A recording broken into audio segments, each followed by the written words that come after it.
talk about the history of video games, there's a couple games that you have to talk about, like Pong and Pac-Man and Super Mario Brothers, that really influenced the entire video game industry. And Xevious is one of those titles. Xevious influenced the vertical shooting game genre more than any other game, and is, in my opinion, one of the best video games ever made. And incredibly challenging, frustrating, and enjoyable all at the same time. This game was released in 1982, and has fortunately seen a comeback on Xbox Live. And I think Xbox Live is tremendous. The Xbox Live Arcade, bringing back the old school games from the 80s and platformers from the 90s. And I can't say enough good things about Xbox Live. Not only does it bring back these great old school games, but it brings them back in high definition.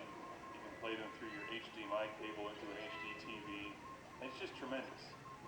Xevious is presented in its original native aspect ratio as you would have played it in the arcade, which is like a television laid on its side.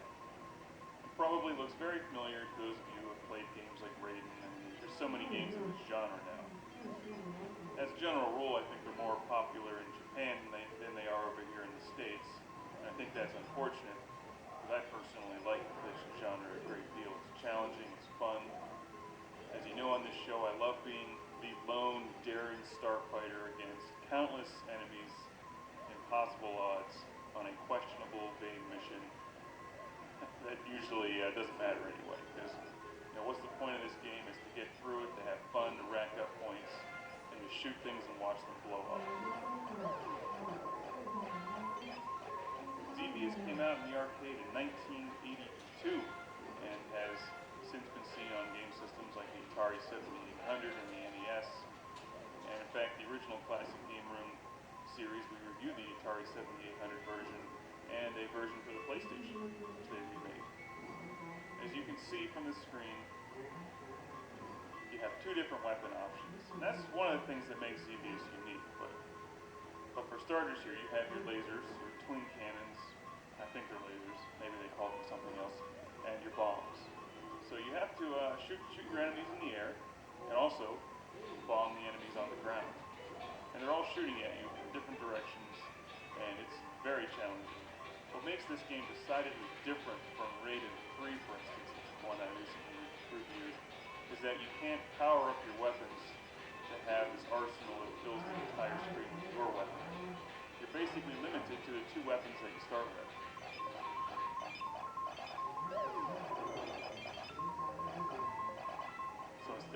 So instead of getting that massive, huge shotgun burst of red bullets that most vertical games have, or a special weapon that you can blow up and then eliminate all enemy fire when it's about to kill you, you really have to rely on some serious skill in dodging the enemy fire.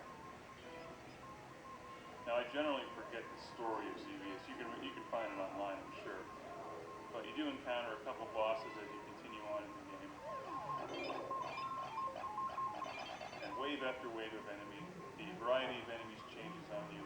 And my favorite part of this game, something I've loved since I was a kid and played this on my Atari 7800, is those spinning metal plates that come at you. At the time, those were just amazing. That kind of graphics in a video game was just unbelievable. Xevious was way ahead of its time. And you can see why it influenced this genre so much. Just these simple things like the little tank boats in the water. You can't just bomb them. You have to actually lead them with your bomb and hope that they run into it. So it requires a lot of skill to hit all the enemies in this, rack up serious points. And with Xbox Live, of course, they give you the added incentive of going for gamer points, which are addictive and a lot of fun to collect for no apparent reason. The other great thing about Xbox Live, of course, is you can see how your score ranks up against everybody else and friends of yours. What's really incredible about Xevious is that this game came out in '82, and it really doesn't look any different than newer games today. Maybe it's slightly different, but there's only so much you can really do with a two-dimensional vertical scrolling game before it starts getting ridiculous. And I'm not a big fan of adding in all those three-dimensional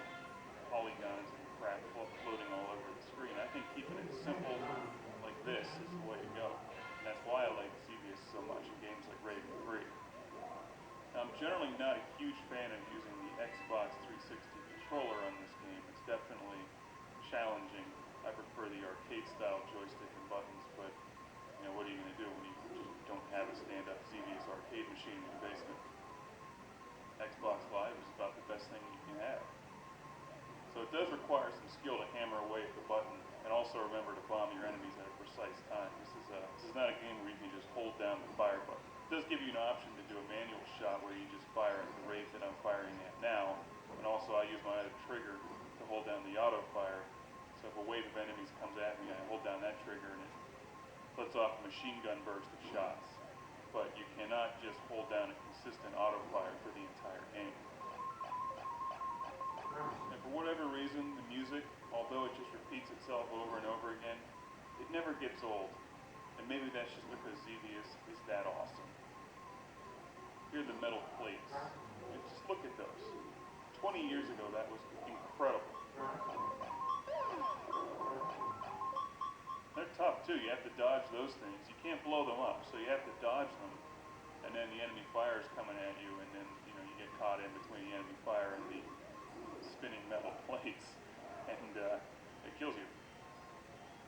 I love to see the resurgence in arcade titles on Xbox Live. And they don't cost much on Xbox Live. A game like this is only about $5, and it really has infinite replay value. Even if you went out to find this for your Atari 7800 or NES, it would still cost you at least $5 or $6 when you add in the shipping cost. So you probably end up finding it on eBay, for instance. But with the Xbox Live, you just download it and it's no problem. Now, I'm by no means the greatest Xevious player in the world. In fact, I'd like to get a lot better at this game because it really is one of my favorite games and always has been. Just need to find the time to sit down and get back into it. One of my favorite game systems is the Atari 7800, and that's one that I grew up with and had when I was a kid. And Xevious was up there with Robotron 2084 as my favorite game on the Atari 7800. I've played it for hours and hours and hours and hours. And I'm glad to see that there's still a lot of interest in Xevious today. If you like this genre, you've never played Xevious before, you owe it to yourself to pick this game up on Xbox Live or the 7800 or the NES, and you've got to play Xevious. If you're really hardcore, you can go out and buy a real stand-up coin-op Xevious machine like they would have had it in the arcades in the 80s, and you can put that in your living room, in your house. And your wife can come home and be like, "Where's all the furniture?" You'd be like, "Well, I put it outside because we got a Xevious machine." She'd maybe start to get red and get mad at me. Why do you need furniture when you have a Xevious machine? The whole point is to stand there and play Xevious. I mean, it's only common sense.